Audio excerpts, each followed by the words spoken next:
میں ایک پاکستانی جاسوس تھا۔ آج کی سٹوری کی طرف جانے سے پہلے آپ سے درخواست ہے کہ اگر آپ ہمارے چینل پر نئے ہیں تو ہمارے چینل کو سبسکرائب کریں، سٹوری کو آخر تک سنیے گا کیونکہ ہماری سٹوری اچھی ہے، آپ کو پسند آئے گی۔ تو چلیے چلتے ہیں آج کی سٹوری کی طرف۔ سوامی دیانند کے کمرہ خاص کے نزدیک جہاں وہ خود رہتا تھا، سوائے اس کی سیوادار کنیاؤں یا پھر اس کے خصوصی محافظوں کے اور کسی کو پھڑکنے کی اجازت نہیں تھی۔ میرا ذاتی اندازہ تھا کہ بھارتی پولیس کی گرفت سے بچنے کے لیے کئی قاتلوں اور ڈاکوؤں نے بھی یہاں پناہ لے رکھی تھی۔ یہ لوگ ہر وقت مسلح رہتے تھے، گو کہ اپنا اسلحہ انہوں نے لمبے لمبے چوغوں میں چھپایا ہوا تھا، لیکن اس کی نمائش سے بھی کوئی فرق نہیں پڑتا تھا، کیونکہ ایک مرتبہ سوامی دیانند پر قاتلانہ حملہ ہو چکا تھا، جس کے بعد حکومت نے اس کے محافظوں کو لائسنس یافتہ اسلحہ رکھنے کی اجازت دے رکھی تھی۔ اس قاتلانہ حملے کی رودات بھی دلچسپی سے خالی نہیں تھی۔ دہلی یونیورسٹی کا ایک نوجوان امر ناتھ نامی اپنی محبوبہ کے ساتھ ایک مرتبہ اس سے ٹکرا گیا۔ سوامی دیانند نے حسب روایت اس کی محبوبہ کو شیشے میں اتار لیا اور وہ آتما کی مکتی کے لیے ایک ہفتہ تک آشرم میں مقیم رہی۔ ایک ہفتے کے بعد جب اس کا دوست اسے واپس بلانے آیا تو اس نے جانے سے انکار کر دیا اور اپنی باقی عمر مہاراج کے چرنوں میں گزارنے کا ذکر کیا۔ امر ناتھ نے اپنی محبوبہ کو سمجھایا بجھایا اور سوامی جی کی چلتر بازیوں سے آگاہ کیا، لیکن اس کی محبوبہ کے کان پر جوں تک نہ رینگی۔ اس کے پائے ثبات میں بالکل لغزش نہ آئی، کیونکہ ایک مرتبہ مہاراج کا امرت جل پی لینے کے بعد کوئی مانچ بچ کر نہیں جا سکتا تھا۔ امر ناتھ نے پولیس کی مدد حاصل کی۔ اس کا باپ دہلی میں پولیس سپرنٹنڈنٹ تھا۔ پنجاب کی لیجسلیٹو اسمبلی میں اس کے مقدمے کی بازگشت گونجی، لیکن کوئی اس کی محبوبہ کو واپس نہ لا سکا۔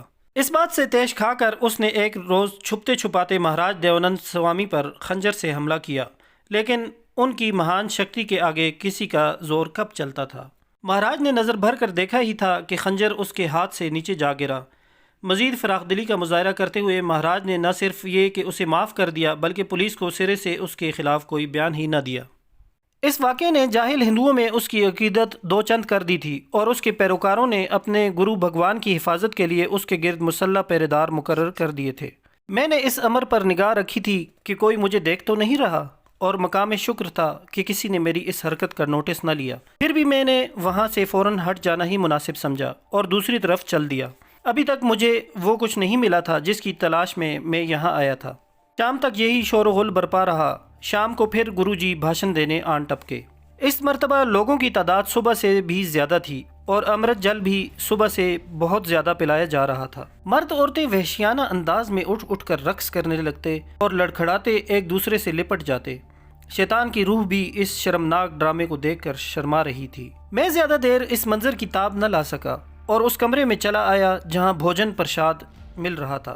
دال اور پھلکے زہر مار کر کے میں آشرم سے باہر نکل گیا۔ میرا ارادہ اس وقت یہاں سے واپس چلے جانے کا تھا۔ اندھیرا اب گہرا ہوتا جا رہا تھا۔ سوامی دیانند اپنا بھاشن ختم کر کے دوبارہ اپنے کمرہ خاص میں واپس جا چکا تھا، جبکہ اس کے پیروکار مختلف ٹولیوں میں بھجن گاتے اور گانجا اور بھنگ پینے کے بعد آشرم کے کونوں خدروں میں لڑکھڑاتے پھرتے تھے۔ آشرم کے باہر ایک وسیع قطعہ اراضی کار پارکنگ کی شکل اختیار کر چکا تھا۔ میں اس طرف جا رہا تھا تاکہ کسی ٹیکسی کے ذریعے گھر واپس جا سکوں کہ ایک کار دھول اڑاتی وہاں آ کر رکی اور شاندار سوٹ میں ملبوس ایک درمیانی عمر کا ہندو جو اسے خود ہی چلاتا ہوا آیا تھا، اس میں سے اتر کر باہر آیا۔ جب وہ میرے قریب سے گزرا اور میں نے لاشعوری طور پر اس کی طرف دیکھا تو میرے ذہن کو ایک جھٹکا سا لگا۔ شکل کچھ جانی پہچانی سی دکھائی دے رہی تھی۔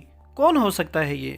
میں نے دل ہی دل میں سوچا اور دو تین کاروں کا چکر کاٹ کر دوبارہ ایسا راستہ اختیار کیا کہ جس سے میرا اور اس کا آمنا سامنا ہو سکتا تھا۔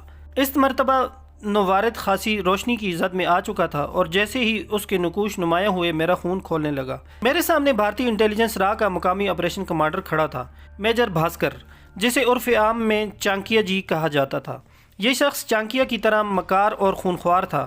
آج تک اس کے ایریا میں گرفتار ہونے والا غیر ملکی جس پر اسے جاسوسی کا شک ہو جاتا تھا، اس کے ہاتھوں سے صحیح سلامت بچ کر نہیں جا سکتا تھا۔ وہ اپنے گرفتار شدگان کو اذیتیں دے دے کر پاگل ہونے پر مجبور کر دیتا تھا۔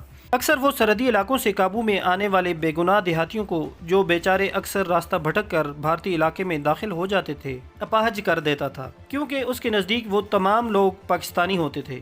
حال ہی میں اس نے ہمارے ایک دوست کو، جس نے جیل سے بھاگنے کی کوشش کی تھی، تفتیش کے بہانے انٹروگیشن سینٹر میں طلب کیا اور سانپ سے ڈسوا کر شہید کروا دیا۔ کاغذی کارروائی میں لکھ دیا گیا کہ وہ تبھی موت مرا ہے۔ میرا جی چاہتا تھا اسی وقت اسے جان سے مار ڈالوں۔ اس کی موت جہاں میرے لیے اعزاز تھا، وہاں ان درجنوں بے گناہ سرحدی دیہاتیوں کی روحانی تسکین کا باعث بھی بن سکتا تھا جو اس کی ظالمانہ تفتیش کی بھینٹ چڑھ گئے تھے۔ ایک مرتبہ پھر میں آشرم کی طرف جا رہا تھا۔ میجر بھاسکر کو ایک مرتبہ دیکھ لینے کے بعد میری گھر واپسی کا کوئی جواز باقی نہیں رہا تھا۔ آشرم کے دروازے پر وہ آنے جانے والوں کی بھیڑ میں شامل ہو گیا۔ میں بھی اس کی نظروں میں آئے بغیر اس کا پیچھا کر رہا تھا۔ جب وہ آشرم میں داخل ہوا تو میں نے سوامی دیانند کے خاص سیواداروں کو اس کا خصوصی احترام کرتے دیکھا۔ وہ سیدھا مہاراج کے کمرہ خاص کی طرف گیا تھا۔ اس کی شکل دیکھتے ہی ایک محافظ اندر چلا گیا۔ چند سیکنڈ کے بعد ہی وہ باہر نکل آیا اور اس نے میجر بھاسکر کو اندر جانے کا اشارہ کیا۔ اب سوامی آنند کے متعلق مجھے یقین ہو چلا تھا کہ وہ صرف بھارتی راسپوٹین ہی نہیں بلکہ کچھ اور بھی ہے۔ میں ان لوگوں کی بھیڑ میں شامل ہو گیا جو اس کے کمرہ خاص کے باہر بھجن کتھا کر رہے تھے۔ ہنگامی صورتحال سے نمٹنے والا مخصوص چھوٹا سا زہر آلود خنجر نما چاقو میرا واحد ہتھیار تھا جو اکثر خطرناک مقامات پر میں اپنے ساتھ رکھتا تھا۔ مجھے علم تھا کہ ایک کاری وار اس بھیڑیے کے لیے کافی ہے، لیکن اتنے بھرے مجمع میں یہ کیسے ہوگا؟ میجر بھاسکر کو دیکھ لینے کے بعد اس کے خلاف میرے دل میں پہلے سے موجود نفرت دو چند ہو گئی تھی۔ قریباً 20 منٹ کے بعد وہ باہر نکلا۔ اس کے انتظار کی شدت سے میرے اعصاب تڑکنے لگے تھے اور یہ 20 منٹ میرے لیے 20 صدیاں بن گئے تھے۔ میں جلد از جلد کچھ کر گزرنے کے لیے بیتاب ہوا جاتا تھا۔ حسب روایت باہر نکلتے اور اندر داخل ہوتے وقت گرو جی کی داسیوں نے اس کے ماتھے پر چندرا اور تلک لگایا تھا جس نے اس کے چہرے کی خونخواری اور بدنمائی کو 4 چاند لگا دیے تھے۔ اسے دیکھ کر یوں محسوس ہو رہا تھا جیسے صدیوں پرانے دور کا کوئی شاہی جلاد قبر سے اٹھ کر واپس چلا آیا ہو۔ وہ آشرم سے باہر نکل رہا تھا اور میں دبے قدموں اس کے تعاقب میں تھا۔ اس اثناء میں نے اپنا منصوبہ ترتیب دے لیا تھا اور فرار کے امکانات کا جائزہ بھی لے لیا تھا۔ جیسے جیسے وہ باہری برآمدے کے نزدیک ہوتا جا رہا تھا، خنجر پر میری گرفت مضبوط ہوتی جا رہی تھی اور میں اس کے اور اپنے درمیان فاصلہ کم کرتا جا رہا تھا۔ جب میجر بھاسکر برآمدے کے اس حصے پر پہنچا جہاں بجلی سپلائی کرنے والا مین سوئچ بورڈ لگا تھا، میں نے پھرتی سے ایک گملہ اٹھایا اور سوئچ بورڈ پر دے مارا۔ دوسرے ہی لمحے لائٹ آف ہو گئی۔ میرے اندازے کے مطابق وہ اچانک پیش آ جانے والی صورتحال سے بوکھلا کر واپس پلٹا اور میری زد میں آ گیا۔ اس کے خلاف میرے دل میں سمائی نفرت سمٹ کر میرے بازوؤں میں آ گئی تھی۔ میں نے ٹریننگ کا بہترین داؤ آزمایا اور اسے پھرتی سے کاٹ کر پھینک دیا۔ خنجر اس کے دل میں پیوست ہو کر اپنا کام مکمل کر چکا تھا۔ میں نے اسے باہر کھینچا، اوپر اوڑی چادر میں اسے چھپا لیا۔ میجر بھاسکر مرتے ہوئے زخمی درندے کی طرح کراہتا رہا۔ ابھی وہاں کسی کی آنکھیں اس قابل نہیں ہوئی تھیں کہ اندھیرے میں حملہ آور کو پہچان سکیں۔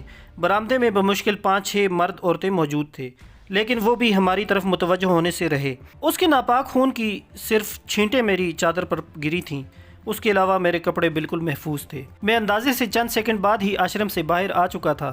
اس اثناء میں اندر کھلبلی مچ چکی تھی کیونکہ بھاسکر کی چیخ و پکار نے کچھ لوگوں کو اپنی طرف متوجہ کر دیا تھا۔